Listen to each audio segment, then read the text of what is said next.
प्रणाम। हम हैं मनोज श्रीवास्तव, लेखक और व्यंग्यकार।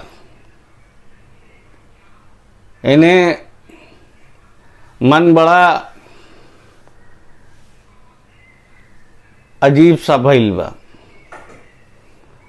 पिछला 2 बरिस से जो कोरोना के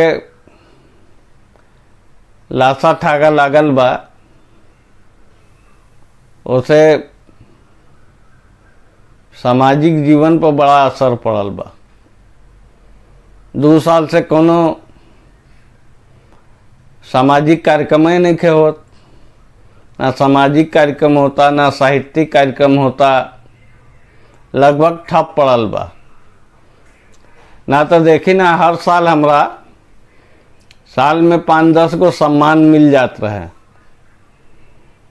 इन्हें 2 साल से एक को सम्माने ना मिलल। अभी मत सोचे कि सम्मान कैसे मिल जात रहे। ओकर अलग अलग तरीका बा। कहला में ओकर कोनो नइखे फायदा, लेकिन ई बा कि मिल जात रहे।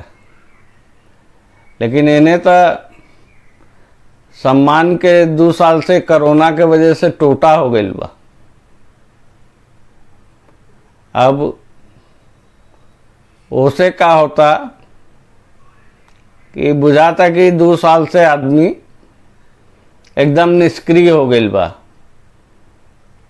ना तो ये रहता है कि है फलाना जगह के सम्मान है, फलाना समाज के सम्मान है, फलाना मंच के सम्मान है, प्रदेश स्तर के सम्मान है, राष्ट्रीय स्तर के सम्मान है, रतन सम्मान है। तो ये सबसे तनी मन अजुराइल भी लागतो रहे। लेकिन ऐसा ना कोरोना चौपट कैले बा कि हम मान सम्मान तो भुला जाई। बाहरा निकलल दूभर हो गइल बा। अब हम सोचनी कि अपना दोल्हा पाती में अब फिर यही पर बात करें।